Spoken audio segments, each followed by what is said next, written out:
Bonjour à tous les amis, c'est Adrien, j'espère que vous allez bien. En tout cas moi ça va super. Aujourd'hui on va faire une vidéo tu préfères, une vidéo dilemme, voilà, spéciale high-tech. Je vous avais demandé il y a quelques semaines de me poser des tu préfères, des dilemmes via l'onglet communauté de YouTube. Je les ai notés sur une petite feuille, je vais y répondre dans cette vidéo. Bien sûr je n'aurai pas le droit de faire l'impasse sur aucune des questions. Voilà, je vais y répondre franchement suivant ce que je préfère entre les deux questions, les deux réponses. Voilà, c'est parti. Tu préfères avoir 500 € à dépenser sur Wish ou 50 € à dépenser sur Amazon? Clairement c'est dur parce qu'en vrai il y a tellement un écart de budget qui est énorme que c'est vachement dur parce qu'on peut dire ce qu'on veut, mais sur Wish il n'y a pas que de la merde. Moi j'ai déjà trouvé des choses sympathiques, des petites décorations, des trucs voilà cons mais des trucs sympas. Donc t'imagines avoir 500 € cash à dépenser sur Wish alors qu'en face t'as 50 € sur Amazon. Avec 50 € sur Amazon tu peux prendre ouais un casque gamer, un clavier. Non en vrai non, si en vrai je pense que je prendrais les 500 € sur Wish. Pourquoi? Parce que tout simplement je pense que pour 500 € je peux trouver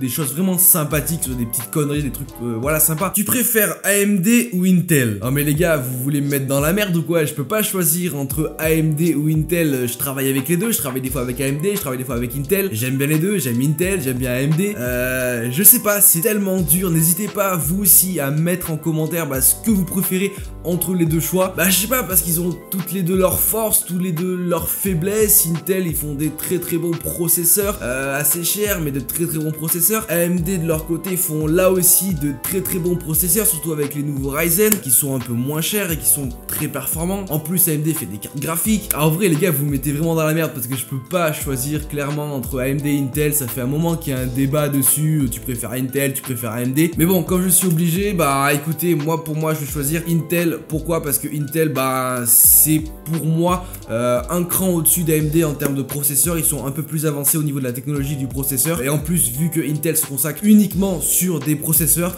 voilà ils sont à fond dessus alors que AMD du coup sont sur des processeurs et des cartes graphiques. Du coup ils partagent un peu le travail et je pense que Intel, même si c'est un peu cher, font de très bons processeurs beaucoup plus aboutis que ceux de AMD. Tu préfères avoir un PC portable gamer ou une tour gamer?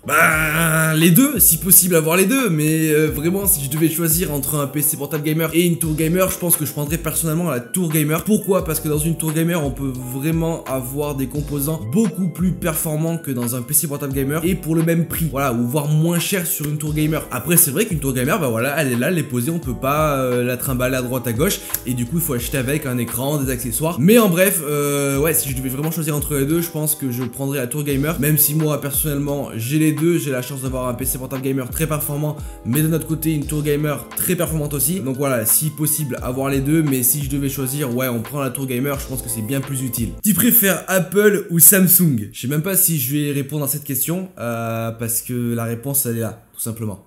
Tu préfères Le Bon Coin ou Rebuy? Alors, on va choisir entre les deux. Déjà, pour ceux qui connaissent pas, Rebuy, c'est un site un peu comme Le Bon Coin, mais on va dire en plus professionnel, où ils récupèrent vos objets, ils vous les achètent, puis après ils vous les revendent, donc ce sont des objets d'occasion. Franchement, Le Bon Coin à 100%, pourquoi? Parce que c'est convivial, parce que c'est Le Bon Coin quoi. Le Bon Coin, il y a toujours des choses dessus, que ce soit de la merde, des bons trucs, il y a toujours des arnaques, des machins. Je sais pas, Le Bon Coin ça existe depuis maintenant très longtemps, et j'ai toujours connu Le Bon Coin, et voilà, j'ai déjà fait des achats sur Le Bon Coin, j'ai déjà vendu des choses sur Le Bon Coin, qui a certes des arnaques dessus, mais quand on y fait attention et quand on est averti, on arrive à choper de très bonnes occasions parce que les gens qui vendent dessus sont pour la plupart honnêtes et franchement je kiffe ça. Même si Rebuy certes c'est des professionnels, je reste sur mon premier choix qui sera Le Bon Coin. Tu préfères avoir 69 millions d'euros ou posséder une entreprise comme Apple, Samsung, Amazon? Ah mais là je crois que le choix il est fait direct et je préfère clairement avoir 69 millions d'euros directement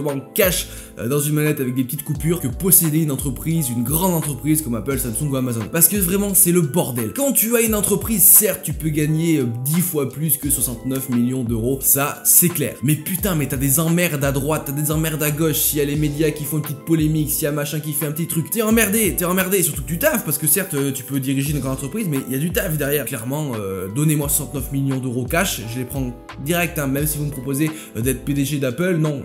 Ça sera très bien, mais non, voilà, je veux les 69 millions d'euros. cache. Tu préfères ne plus avoir de batterie pendant 1 heure ou pas de connexion pendant 2 heures? Ah, c'est dur parce que pas de batterie pendant 1 heure, c'est dur, et pas de connexion pendant 2 heures, c'est dur. Moi, mon téléphone, pour moi, c'est sacré. Si je n'ai pas mon téléphone dans la main, je suis en stress total. Non pas parce que je suis addict au smartphone, que dalle, c'est juste que j'en ai besoin pour travailler, j'en ai besoin pour Twitter, Facebook, Insta, machin. C'est pour moi sacré, c'est le Saint Graal. Mais franchement, à choisir entre 1 heure sans batterie et 2 heures sans connexion, franchement, je prends les 2 heures sans connexion. Pourquoi? Parce que du coup, si j'ai pas de batterie, mon téléphone il est éteint, je peux même pas m'en servir. Alors que si j'ai pas de connexion, certes, pendant 2 heures, je pourrais pas aller sur internet, etc. Mais au moins, j'aurais mon téléphone entre les mains, je pourrais faire 2-3 trucs dessus, comme faire des notes, jouer à certains jeux hors connexion, envoyer des messages. Voilà, je préfère avoir mon téléphone allumé. Voilà, même s'il n'y a pas de connexion, je veux qu'il soit dans ma main allumé. Parce que sans batterie, là vous me voyez, je suis en stress, je suis en panique. Tu préfères avoir un robot humain télécommandé ou avoir 1000 iPhone 16 Max? Avoir un robot humain télécommandé, ça doit être juste insane. Mais genre, faut pas trop qu'il ressemble à un humain parce qu'après ça devient flippant, je pense. Ou disposer de 1000 iPhone 16 Max. Et bah en vrai, tu sais quoi, je préfère avoir les 1000 iPhone. Pourquoi? Parce qu'après je les revends. J'en garde un ou deux, mais tu vois, je les revends. Et avec l'argent de la revente, je m'achète un robot humanoïde que je peux télécommander. C'est logique, réfléchissez un peu. Mais voilà, n'hésitez pas à me dire en commentaire ce que vous aurez choisi entre ça et ça. Mais franchement, le robot, ça doit être sympa, tu vois, t'as un robot là, tu dis ouais, ramène-moi un café, fais-moi ci, fais-moi ça. Ça doit être cool, mais ça doit être flippant si commence à devenir méchant et qu'il commence à être chelou. Ouais. Non, voilà. Tu préfères mettre plus d'argent dans le processeur ou plus d'argent dans la carte graphique? Alors, en vrai, c'est un équilibre à trouver. C'est pas, il faut avoir un processeur à 2000 € et une carte graphique à 100 €. Voilà, il faut essayer de trouver un équilibre. Un processeur à 800 €, une carte graphique à 800 €. Boum, t'as un bon équilibre. Après, tout dépend de moi ce que je veux faire avec ce PC là. Par exemple, je choisirais plus de mettre de l'argent sur la carte graphique si je veux faire tourner des gros jeux. Mais en opposé, je mettrais plus d'argent sur le processeur si je veux faire par exemple des gros montage, des gros rendus 3D, même si aujourd'hui la carte graphique aide un peu. Mais franchement, si aujourd'hui je pouvais choisir, et je devais choisir, parce que je dois choisir, je mettrais plus d'argent sur la carte graphique, parce qu'aujourd'hui les cartes graphiques, on peut dire ce qu'on veut, mais elles coûtent plus cher qu'un processeur. Donc voilà, je mettrai plus d'argent sur ma carte graphique. Tu préfères prendre tes photos avec un réflexe ou avec un iPhone 10? Alors, n'hésitez pas à me dire ce que vous faites, si vous prenez des photos avec votre réflexe ou avec votre iPhone ou autre téléphone de très bonne qualité. Personnellement, moi je vous avoue que je fais les deux, mais en ce moment je fais plus l'option 1 qui est